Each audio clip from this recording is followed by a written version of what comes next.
He thought she was just the janitor's daughter, but in 10 seconds, she would change the fate of his empire forever. They laughed when she walked into the room. Worn-out shoes, a faded backpack, and a name no one remembered. "Why is she here?" someone whispered, but Elara heard everything. She always did. In a room full of genius kids, billionaire heirs, private school prodigies, she was the janitor's daughter. Invisible, ordinary, uninvited. But her eyes, they were different. Not afraid, not broken, just watching. Mr. Calloway, the CEO of Argontech, stood at the board. "The formula on the screen," he said, "will change the world."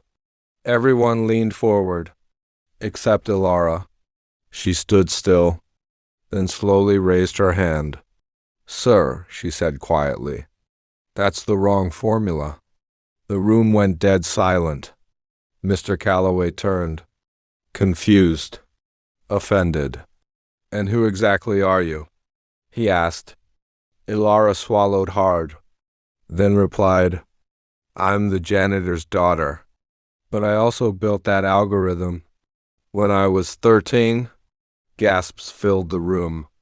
Laughter stopped. Even the billionaire's smirk faded. "You built this?" Calloway asked again. Elara nodded, her voice steady, her hands shaking. "I designed the prototype. It was never meant to leave my notebook. But someone stole it." A boy in the back, Ryder Vale, froze. His father was the head engineer. His project won last year. Suddenly, he wouldn't meet her eyes. Calloway frowned. "Impossible. This data came from my lab." Elara pulled something from her backpack. A torn notebook, faded equations, and her signature at the bottom of the same formula. Room, silent, heart, pounding. "I used to clean your floors," Elara whispered. "My dad and we worked late nights. Your team left papers unlocked." Ryder's face turned red. "I never told anyone," she said, "because I knew they'd laugh. But your new version, it's unstable." Calloway stepped closer. "What do you mean, unstable?" Elara looked up. "Run it past phase 3. It'll trigger a full system collapse." Someone at the console flinched. They had just launched the simulation, and phase 3 was 30 seconds away. Phase 3 initiated. The screen flashed red. "System overload detected." Calloway turned pale. His chief coder gasped. "She's right. The numbers are unraveling." A countdown appeared. "System crash in, 45 seconds. Ryder backed away slowly. Elara stepped forward. "Let me fix it," she said quietly. 1,000 eyes on her. Calloway hesitated, then stepped aside. "Do it." She ran to the console. Fingers flew like lightning. One wrong move. Everything gone. Elara whispered, "Come on, remember this?" Lines of code blurred her vision. Sweat dripped down her back. Calloway leaned in. "What are you doing? Disabling the loop you don't even know exists?" 20 seconds left. She tapped into the logic gates. Redirected power flow. Bypassed corrupted caches. Elara hit enter. Silence. Screen flickered. Then stabilizing. Green. Safe. System saved. Applause. Real. Earned. People stood. Calloway looked stunned. "You just saved our mainframe?" he said. "From code you wrote that we stole." Elara stepped back. "I didn't want credit. I just wanted a chance." Calloway nodded slowly. You've earned more than that. He turned to the room.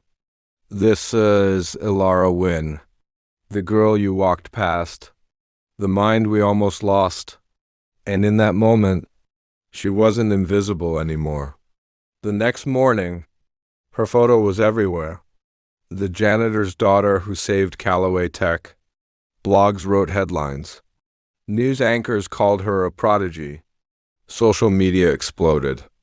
But Elara stayed quiet, still sweeping floors, still wearing that gray hoodie, until Callaway found her, not in an office, but in the same back stairwell she used to hide in. You don't have to hide now, he said. You changed this company. Elara looked up, tired but proud. I didn't do it for fame. I know, he said. That's why you deserve it. He offered her a card.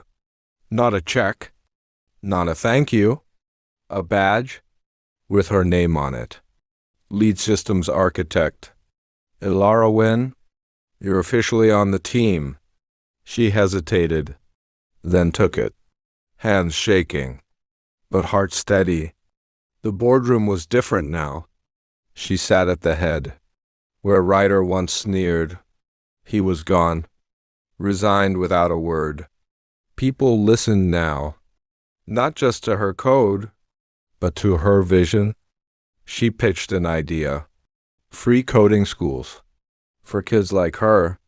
No tuition. No gatekeeping. Just talent. Callaway agreed. She named the program the WinCode Initiative. Months passed. She moved into her own apartment, high up, with real glass windows. Her father smiled more now, said less, but she knew he was proud. Once the world's invisible girl, now the woman, rewriting what was possible. The company held an event. Big screens, big lights, hundreds of investors. Elara didn't want to go. Public speeches weren't her thing. She preferred code to crowds. But then she saw who was on the guest list. Millfield High Alumni Association. Her old school. The same teachers who said, "You're not leadership material. You're not the type who succeeds." She almost walked away, but stopped. Not for them, for herself. On stage, she held the mic tight, cleared her throat, spoke softly, but every word hit like thunder. I used to clean floors in this building. I used to believe I didn't belong here, but the truth is we all do. There are thousands of kids like me. They're not broken. They're just unseen. Today I lead a company that's building a door where there used to be a wall. If you're watching this and you've ever been told you're not enough, this is for you. A standing ovation, but more than that, tears from the same crowd that once looked past her. Her old principal approached her, older now. He extended a hand. Elara, I misjudged you. She shook his hand, firm but calm. You misjudged a lot of kids. She smiled. Don't make the same mistake twice. A month after the speech, Elara sat alone in the old janitor's room. Now her personal archive, boxes of notes, prototypes, memories, and one envelope. No name on it, just a drawing inside. Crun, childlike handwriting. Miss Elara, I want to be like you. Years passed. Her name became a movement. Elara Hope Foundation, spoken in classrooms, printed on scholarships, etched into the dreams of thousands of kids who never felt seen. But for Elara, it was never about the fame, not about magazine covers, interviews, or red carpets. It was about the quiet victories, the teenage girl in Detroit who built her own solar-powered heater because Elara taught her she could. The boy in Ireland who stopped skipping school after watching her story on a beat-up tablet. It was about them. Always them. On her 40th birthday, Elara returned to the same tech campus where she used to mop floors. Now she was the keynote speaker. Students stood in line for hours just to take a photo, just to say, "You saved me." She didn't speak for long. She didn't need to. Her voice calm, her eyes fierce. Success, she said, is not just about rising. It's about reaching back, pulling someone with you, because the rooms we fight to enter aren't worth it if we're the only ones inside. Later that night, she walked alone through the old halls, past the mop closet, past the supply room, where she once scribbled algorithms on the backs of receipts. She smiled, placing her hand on the doorknob of the janitor's office. Inside, a young girl was sweeping the floor, headphones in, backpack slouched in the corner, a tablet open on the desk, Elara's free coding class playing softly. She didn't notice Elara standing there, but Elara just watched. Quiet, proud. She didn't interrupt. She didn't need to. The spark was alive, burning in the next dreamer. As she stepped outside, the sun was rising. Golden light spilled across the campus, casting long shadows of a future she had helped reshape. She pulled out her phone, opened Jonah's letter, still bookmarked, in her notes app. After all these years, "One day I'll show you," she whispered. "I'll be there. You don't need the perfect background. You don't need to be born into power. You just need one reason to start and the courage to never stop.